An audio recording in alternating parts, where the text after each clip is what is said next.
Assalamualaikum warahmatullahi wabarakatuh, Mitra Kominfotik dimanapun Anda berada. Senang sekali saya Mila Atiki bisa menjumpai Anda dalam program Kabar Gorontalo Sepekan spesial edisi Ramadan. Program ini kami hadirkan khusus untuk Anda sebagai media informasi pemerintah Provinsi Gorontalo selama sepekan. Limboto adalah sebuah kecamatan yang menjadi ibu kota dari Kabupaten Gorontalo, di mana daerah ini terdapat banyak hal yang menjadi ikon dari Provinsi Gorontalo. Salah satu di antaranya adalah Masjid Baitur Rahman.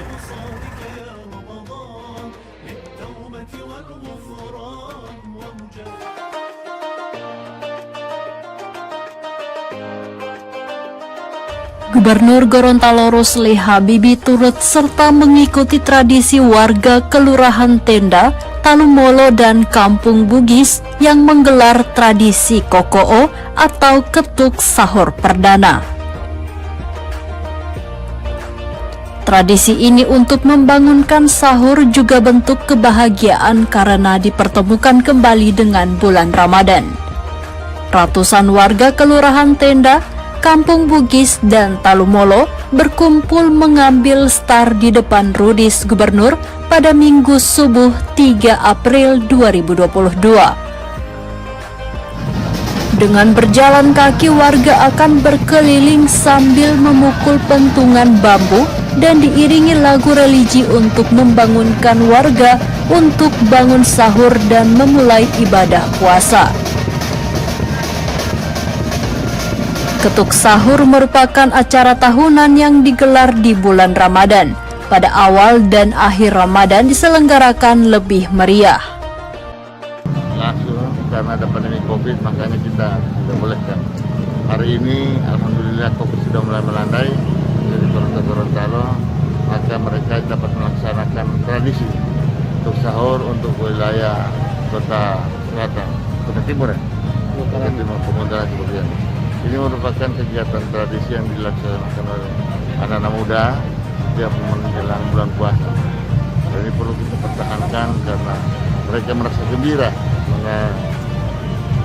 menerima kedatangan Ramadan ini yang kita tunggu-tunggu. Karena belum tentu kita tiap Ramadan itu bisa bersama dengan bulan suci. Ya.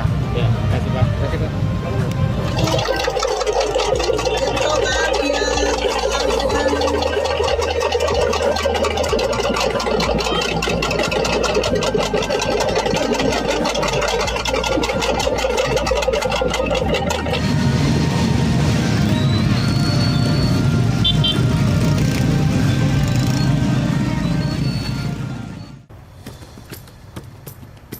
Ya, Mitra Kominfotik, Masjid Agung Baitur Rahman ini merupakan masjid terbesar di Kabupaten Gorontalo yang terletak di pusat Kecamatan Limboto dan berdiri bersama Menara Keagungan Limboto yang berada tepat di sebelahnya.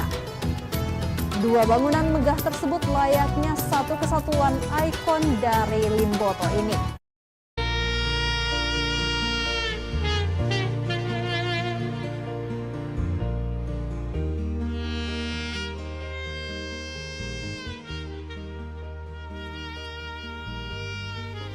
Sebanyak 59.705 liter minyak goreng curah telah didistribusikan oleh pemerintah Provinsi Gorontalo.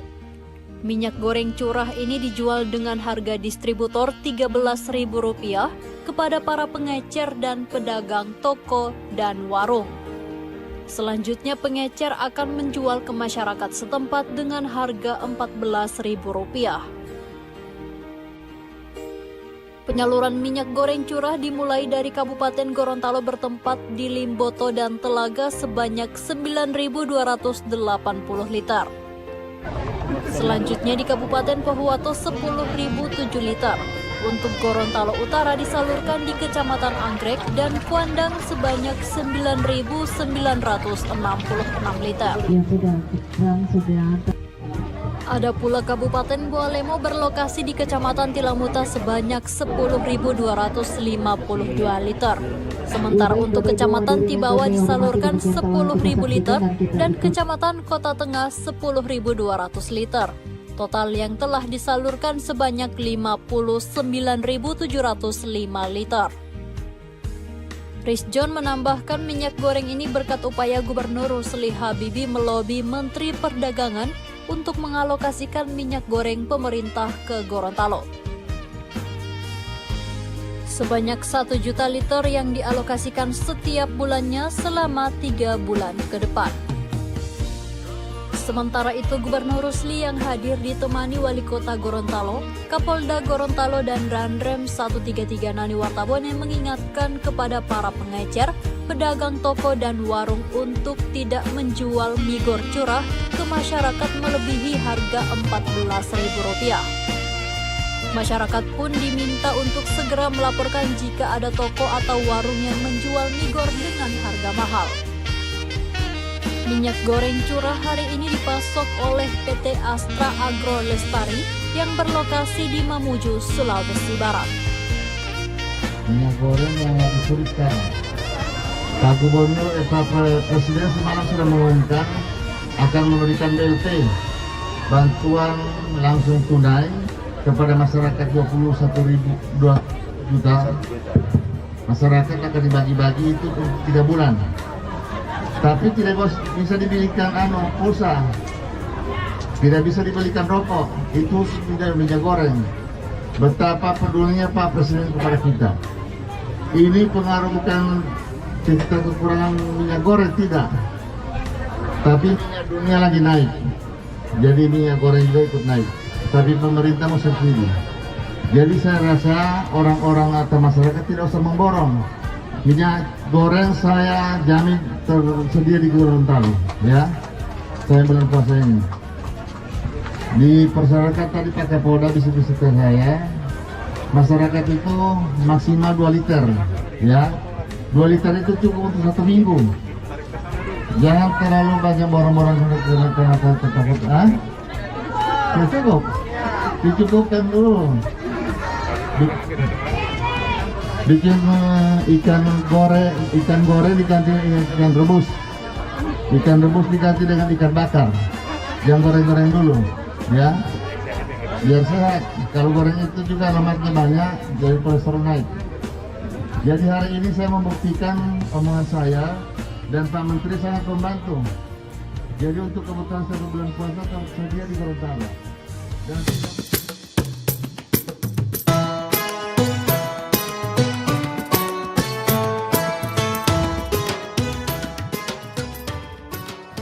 Mitra Kominfotik, bangunan masjid ini memadukan 2 gaya arsitektur yang umum digunakan pada masjid-masjid di Indonesia, yakni arsitektur berciri khas Nusantara dan Arab. Hal ini terlihat jelas dari atap utama yang berbentuk limas dan 7 kubah berbentuk bulat sebagai pendamping di sekelilingnya.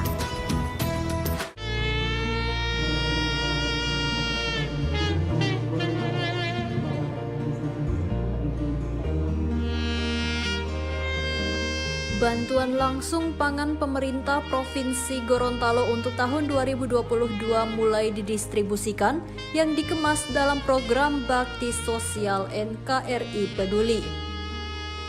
Gubernur Gorontalo Rusli Habibie hadir untuk mendistribusikan di Kecamatan Biau dan Kecamatan Tolinggula, Kabupaten Gorontalo Utara pada Senin 4 April 2022. Tahun 2022 ini Pemprov Gorontalo mengalokasikan penerima BLP 3G untuk 45.000 KPM. Khusus di Kecamatan Biau ada 199 KPM dan Tolinggula sebanyak 310 KPM. Gubernur Rusli menyoroti banyaknya calon penerima bantuan yang belum tuntas vaksin dosis kedua. Di Kecamatan Biau ada 139 orang yang belum divaksin dosis kedua dari total 199 penerima. Di Kecamatan Tolinggula lebih banyak lagi, yakni 183 orang dari 310 KPM. Ya, dan saya mohon maaf apabila selama kepemimpinan saya selama 10 tahun yang terakhir dan kurang ada tutur kata yang telah berkenan, mohon dimaafkan. Saya akan mengakhiri jabatan saya kedua ini pada tanggal 12 Mei tahun 2022 sudah bulan 1 bulan lebih. Tadi tanggal 1, tanggal tadi surat tanggal 2, tanggal 12 ya. Setiap paket BLP 3G yang didistribusi berisi beras 10 kg, gula pasir 2 kg, dan telur 10 butir. Berbeda dari tahun sebelumnya, bantuan minyak goreng saat ini dikonversi menjadi beras, mengingat BLP 3G harus ditender dengan harga minyak goreng yang fluktuatif. Pada kesempatan tersebut, Gubernur Rusli juga menyerahkan bantuan bagi masjid dan musola setempat. Masjid Al-Hidayah Desa Tolinggula Pantai memperoleh 15 juta rupiah, Masjid Al-Muhajirin Desa Limbato 10 juta rupiah, serta Musola An-Nur Desa Cempaka Putih 10 juta rupiah. Ya, Mitra Kominfotik, mihrab pada Masjid Agung Baitur Rahman ini menggunakan relief dinding berbentuk kotak yang dihiasi dengan ragam hias kaligrafi dan motif batik. Kombinasi warna emas dan hitam menjadikan mihrab terlihat mewah.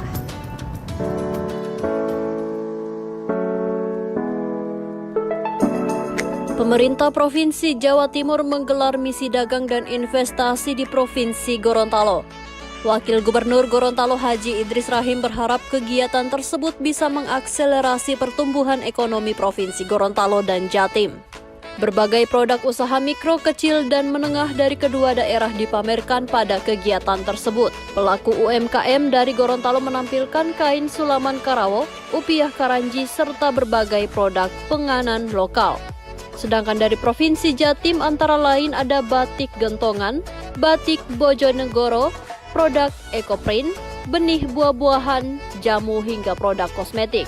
Mengapa Jawa Timur memilih Gorontalo tempat untuk melakukan misi dagang dan investasi?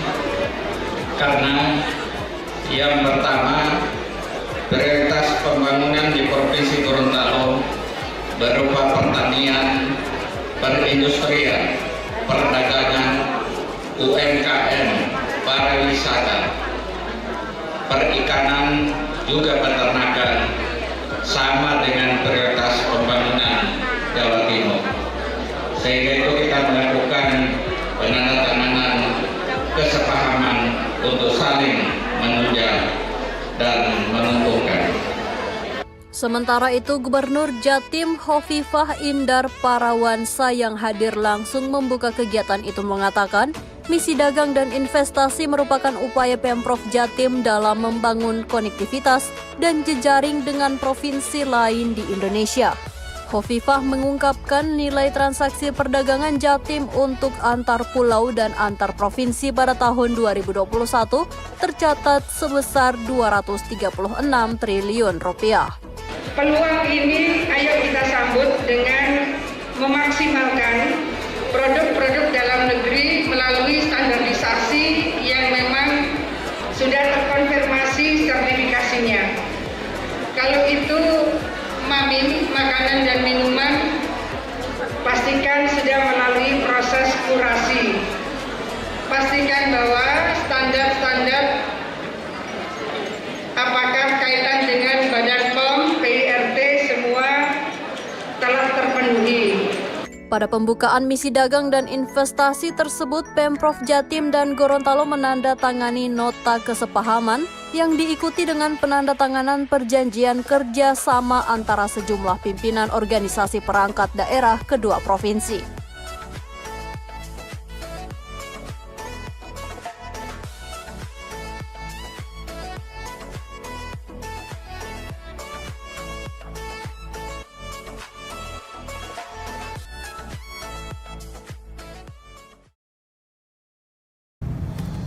Ya, Mitra Kominfotik selain digunakan untuk ibadah sholat rutin di Masjid Agung Baitur Rahman ini juga memiliki beberapa aktivitas rohani lainnya seperti pelaksanaan hari-hari besar Islam, majelis taklim, taman pengajian Al-Quran, perpustakaan, dan masih banyak lagi. Ya, Mitra Kominfotik, informasi terakhir tadi sekaligus menutup jumpa kita pada edisi kali ini. Dan semoga informasi yang telah kami sajikan dapat bermanfaat. Dan jangan lupa untuk like, comment, share, dan subscribe channel dari pemerintah Provinsi Gorontalo. Saya Mila Atiki dan tim mengucapkan selamat menunaikan ibadah puasa. Assalamualaikum warahmatullahi wabarakatuh dan sampai jumpa. Lembaga Layanan Pendidikan Tinggi atau LLDIK di wilayah 14 Gorontalo memberikan penghargaan kepada Gubernur Gorontalo Rusli Habibie dan Wakil Gubernur Idris Rahim.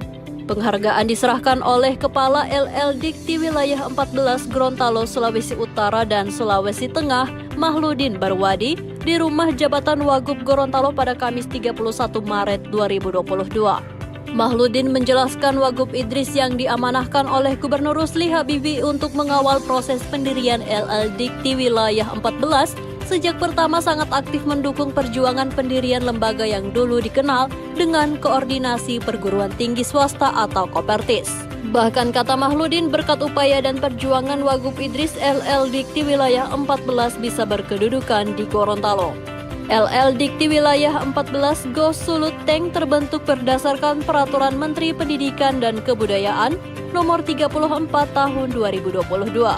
LLDIK di 14 Go Sulut Teng saat ini melayani 94 perguruan tinggi dengan 481 program studi yang jumlah mahasiswanya sebanyak 91.551 orang.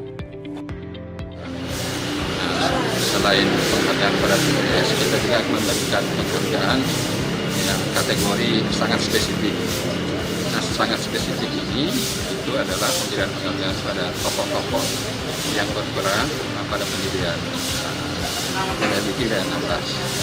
Jadi yang pertama Pak Gubernur sebagai utama LLDIK, kemudian beliau Pak Wagub yang kita tahu juga diamanahkan oleh Pak Wagub untuk mengawal proses pendirian LLDIK dan 16 ini sampai terbentuk sejak dari 2018 dan 2020 kita beroleh izin dari Kementerian. Dalam rangka RTW pertama itu, maka kita menyerahkan pada beliau sebagai jadi Pak Wagub dan diwakilkan oleh beliau dan beliau sendiri juga sebagai pendukung utama dan berperan sangat aktif pada pendirian LLDIK dan 16. Jadi itu yang kita serahkan pada sekarang.